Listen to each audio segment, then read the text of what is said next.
மணப்பெண்ணின் பிரத்யேகமான திருமணம். விவாஹா தி சென்னை சில்க்ஸ்.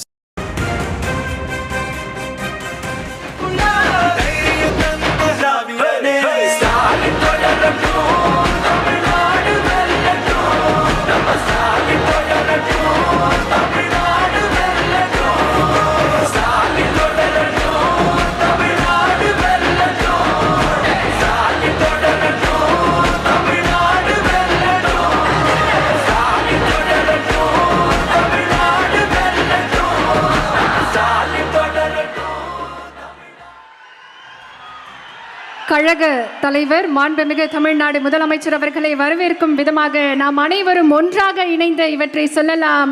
ஸ்டாலின் ஸ்டாலின், தமிழ்நாடு தமிழ்நாடு, வெல்வோம் வெல்வோம்.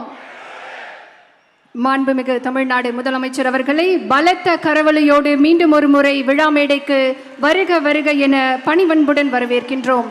தற்போது கழக தலைவர் மாண்புமிகு தமிழ்நாடு முதலமைச்சர் அவர்களுக்கு காஞ்சிபுரம் வடக்கு மாவட்ட செயலாளர் அவர்கள் பொன்னாடை வழங்கி சிறப்பு செய்கிறார்கள்.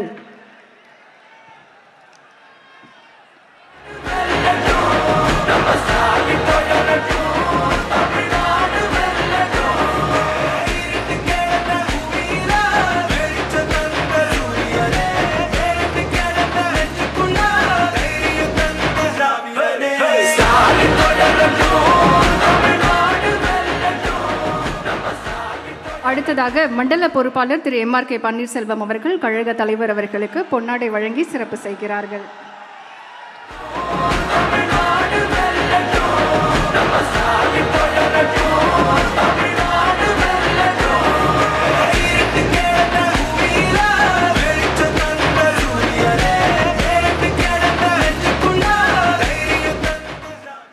மிக்க நன்றி ஐயா.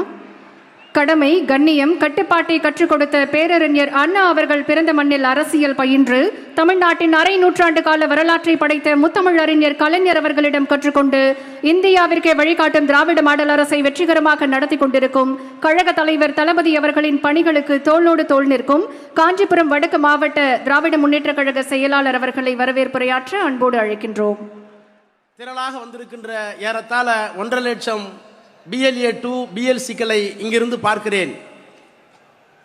என்னுடைய நினைவுக்கு வருவது சில மாதங்களுக்கு முன்னால் இந்தியாவினுடைய எதிர்க்கட்சி தலைவர், நாடாளுமன்றத்தினுடைய எதிர்க்கட்சி தலைவர் பீகார் தேர்தலுக்கு சென்றார். வாக்கு திருடர்களே, ஜனநாயகத்தை வாழ விடுங்கள் என்று தெருவிலே இறங்கி போராடினார். ஜனநாயகத்தை காப்பதற்கு நாடாளுமன்றத்தினுடைய எதிர்க்கட்சி தலைவர், அரசியல் சட்டத்தில் சொல்லப்பட்டிருக்கின்ற ஒரு பதவியை வைத்துக் கொண்டிருக்கிற தலைவர் தெருவுக்கு வந்து போராடினார். அப்போது கூட பீகாரில் நீதி கிடைக்கவில்லை. சில நாட்கள் முன்னால் பார்த்தீர்கள், மேற்கு வங்காளத்தினுடைய முதலமைச்சர் இதுவரை எந்த முதலமைச்சரும் செய்யாத ஒன்றை செய்தார். உச்ச நீதிமன்றத்திற்கு சென்றார். வாக்கு திருடர்களை அங்கே வெளிப்படையாக விமர்சித்தார். உச்ச நீதிமன்றம் அதிர்ந்து போனது. கேரளாவினுடைய முதலமைச்சர் கதறி கதறி அழுகிறார். தேர்தல் ஆணையம் திருட்டு ஆணையம் என்று. நாமும் ஒப்புக்கொள்கிறோம், தேர்தல் ஆணையம் திருட்டு ஆணையம் என்று. ஆனால் தமிழ்நாட்டில் கூச்சல் இல்லை, குழப்பம் இல்லை. திருடர்கள் இருக்கிறார்கள், ஆனால் திருடாமல் பார்த்துக் கொள்கிற ஒரு தலைவனை தமிழ்நாடுதான் பெற்றிருக்கிறது. அதனால் இத்தனை கூட்டம். அவருக்கு இந்த பெருமை கிடைப்பதற்கு காரணம் என்ன? முரசொலியில் எழுதினார்.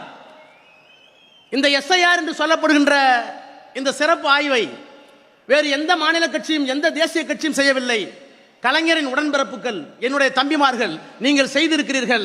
இந்த வெற்றியை உங்களுக்கு காணிக்கையாக்கி நன்றி செலுத்துகிறேன் என்று சொன்ன உத்தம தலைவர் இன்றைக்கு தலைமையேற்று முதல் கூட்டத்தை, BLA கூட்டத்தை சென்னையிலே நடத்துகிறார். சென்னையிலே நடத்துவதற்கு அனுமதி தந்ததற்காக விழுப்புரம் மண்டலத்தின் சார்பிலும் சென்னை மண்டலத்தின் சார்பிலும் நானும் அண்ணன் MRK அவர்களும் எங்களுடைய மனமார்ந்த வணக்கத்தை, நன்றியை தலைவர் அவர்களுக்கு தெரிவித்துக் கொள்கிறோம். NR இளங்கோ அவர்கள் இங்கே வந்து உரையாற்றிருக்க வேண்டும். உச்சநீதிமன்றத்தில் ஒரு வழக்கு காரணமாக அவரால் வரவில்லை. அதற்கு வழிவகை செய்தாரே, அதற்காக மட்டும் அவர் மீண்டும் வர வேண்டும்? இல்லை. நாடாளுமன்றத்திலே நானும் அண்ணன் TR பாலு அவர்களும், நான் 25 ஆண்டு காலம் இருக்கிறேன், அண்ணன் TR பாலு 30-35 ஆண்டு காலம் இருக்கிறார். நாடாளுமன்றத்திலே நாங்கள் பணியாற்றிய காரணத்தினால் சொல்கிறேன், தமிழ்நாட்டில் இத்தனை திட்டங்களும் தருகிறார் ஒரு முதலமைச்சர், அவரை மீண்டும் தேர்ந்தெடுங்கள் என்று உங்களை கேட்பதற்காக நான் வரவில்லை. அதுவும் வேண்டும் தான். இன்னும் சொல்ல போனால் தமிழ், தமிழ் இனம், தமிழ் மொழி. கலைஞர் சொன்னாரே முதலாக கவிதை ஏறி, யாப்பின்றி போனாலும் போகட்டும் என் கவிதை, நம் நாடு மொழி மான உணர்வெல்லாம் காப்பின்றி போதல் கூடாது என்னும் கொள்கை என்றால், வாய்ப்பின்றி போனாலும் செய்யுள் கற்க நெஞ்சில் ஊறுகிற உணர்ச்சிகளை வரிகளாக்கி கொள்கை மாறுகின்ற கோடரிகள் உணர்வதற்கு தமிழ் தந்தை என்று சொன்னாரே, அந்த தமிழை கீழடியாகட்டும் பொருணையாகட்டும் மீட்டு தந்திருக்கிறாரே இந்த முதலமைச்சர், அதற்காக அவர் மீண்டும் தொடர வேண்டும் சொல்கிறோமா? வேண்டும். அதற்காக மட்டுமல்ல நண்பர்களே, உங்களுக்கு நான் டெல்லி பட்டணத்திலே இருந்தவன் என்ற முறையிலே நானும் அண்ணன் டிஆர் பாலு என்று சொல்லுகிறேன். இந்தியாவினுடைய அரசியல் சட்டம், இந்த அரங்கில் இத்தனை பேரும் இருக்கிறோம். 1947 சுதந்திரம் தர வேண்டும் என்று முடிவு செய்ததற்கு பிறகு 1946 அரசியல் நிர்ணய சபைக்கு அந்த உத்தரவை தந்தார்கள். நாங்கள் உங்களுக்கு விடுதலை தரப்போகிறோம்.